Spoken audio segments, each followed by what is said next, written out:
Montserrat Ailín Hernández Sotelo y Gladys Magaña en Reto 1.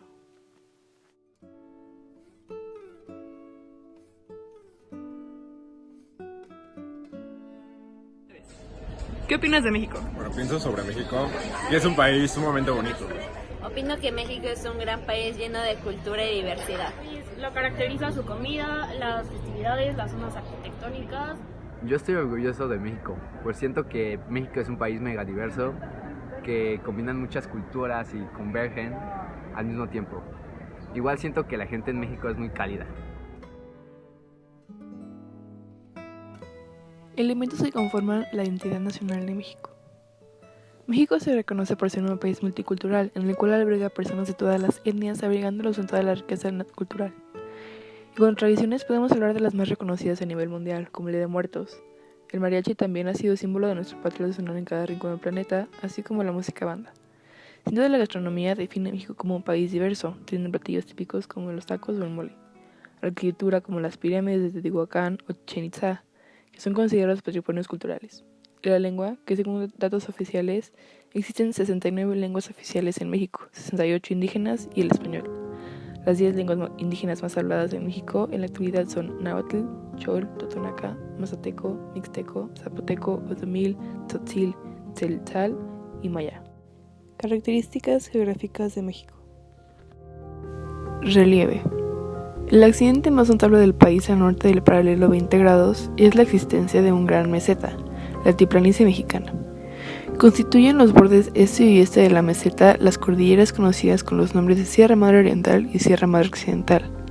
Los flancos exteriores de la primera se inclinan hacia el Golfo de México y los de la segunda hacia el Océano Pacífico y el Golfo de California. Clima. Las altitudes extremas de la República Mexicana equidistan en el Trópico de Cáncer. Por lo tanto, este círculo pasa por la parte media del país y por esto la República se encuentra dentro de la zona subecuatorial, tropical y subtropical del hemisferio norte. Esta circunstancia y la situación del país respecto al Mediterráneo americano son factores muy importantes en su régimen de vientos y de precipitaciones. En la distribución de las temperaturas ejerce mayor fuerza la variación de la altitud que la latitud. Hidrología.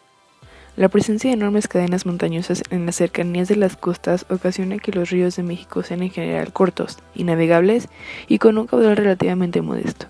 Esto especialmente es cierto en el Pacífico, en cuya vertiente, sin embargo, desembocan algunos de los ríos más largos de México. Puntos extremos de México. Punto más septentrional, Monumento 206 en el poblado mexicalense de Los Algodones, Baja California, frontera con Estados Unidos. Punto más occidental, cerca de Tijuana, Baja California. Punto más meridional, desembocadura del río Suchiate cerca de Ciudad Hidalgo, en la frontera de Guatemala. Punto más oriental, cerca de Cancún, Quintana Roo. Litoral de México. México tiene 11.122 kilómetros de litoral continental bañado por dos grandes océanos, el Pacífico y el Atlántico.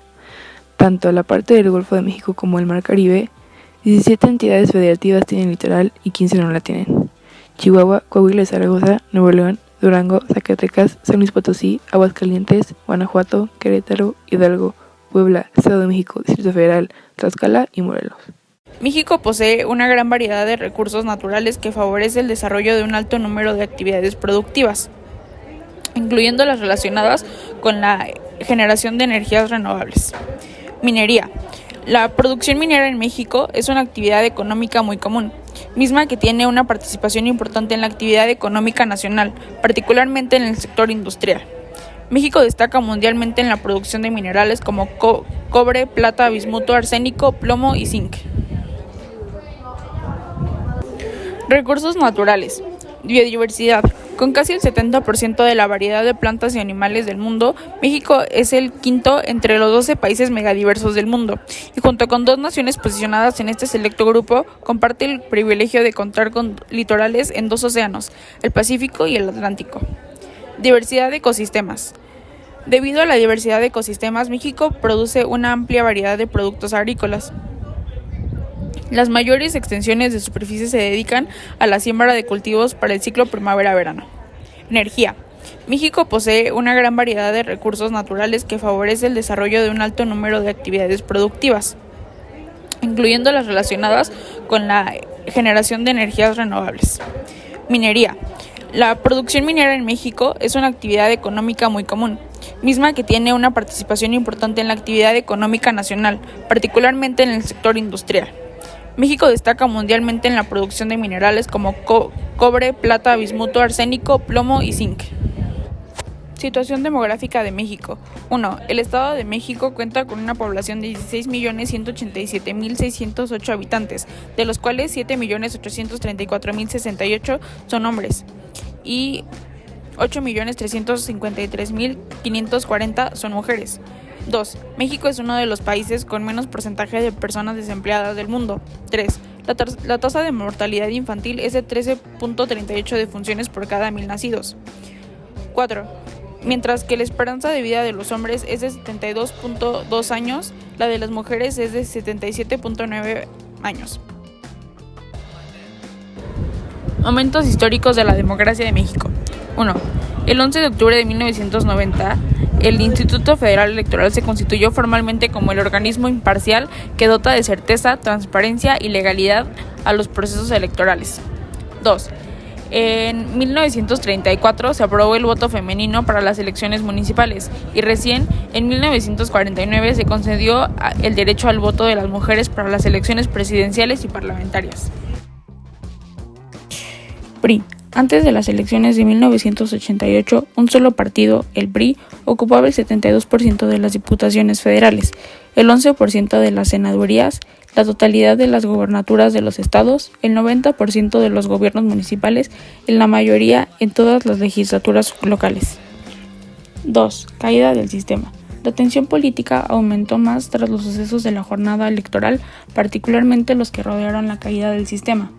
Este sistema había logrado que la oposición tuviera representación sin que el PRI perdiera a través de una serie de reformas a los métodos de escrutinio, que dividían la composición de la Cámara de dos partes. Una parte era disputada entre el PRI y la oposición y la otra se reservaba exclusivamente a la oposición sin que el PRI participara.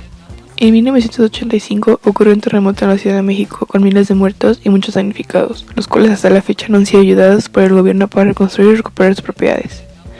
En 1987 llegó la consecuencia de la crisis, teniendo México una inflación de hasta el 160% anual, con un salario mínimo que cayó un 47%, así con la mala distribución de la riqueza.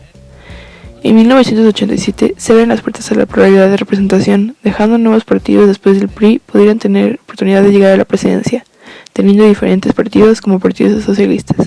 En 1993 se realiza la reforma electoral, la cual desaparece la autocalificación de las elecciones y el tipo de financiamiento, conformada por 8 artículos en la cual integran al Senado, pasando de 64 a 168 legisladores. Problemas principales en México. 1. Inseguridad y delincuencia. Este país tiene algunas de las ciudades más peligrosas a nivel mundial. 2. Pobreza. Gran parte de la población se encuentra por debajo del umbral de la pobreza. 3. Hay una gran desigualdad de oportunidades, observándose, por ejemplo, desigualdades a nivel de género. 4. Corrupción. La OCDE señala que México es el país miembro de dicha organización con mayor nivel de corrupción. 5. Según la ENSIC, la educación, aunque sea gratuita y obligatoria, carece de una infraestructura suficientemente potente como para ofrecer una educación de calidad. Soluciones. Delincuencia. Exigir autoridades, vigilancia a las 24 horas del día, al igual que exigir castigos justos a los delincuentes. Pobreza. Exigir los informes de los gastos públicos e informar a personas de bajos recursos sobre sus derechos. Igualdad de género. Talleres en las escuelas para aprender que las mujeres y los hombres somos iguales. Corrupción. Exigir la claridad en dónde y cómo se usan los recursos públicos, así como impartir el valor de honestidad en las escuelas. Educación. Invertir más en el sector estudiantil para la exigencia de mejores maestros y también un nuevo sistema educativo en el cual impulse a jóvenes a querer estudiar.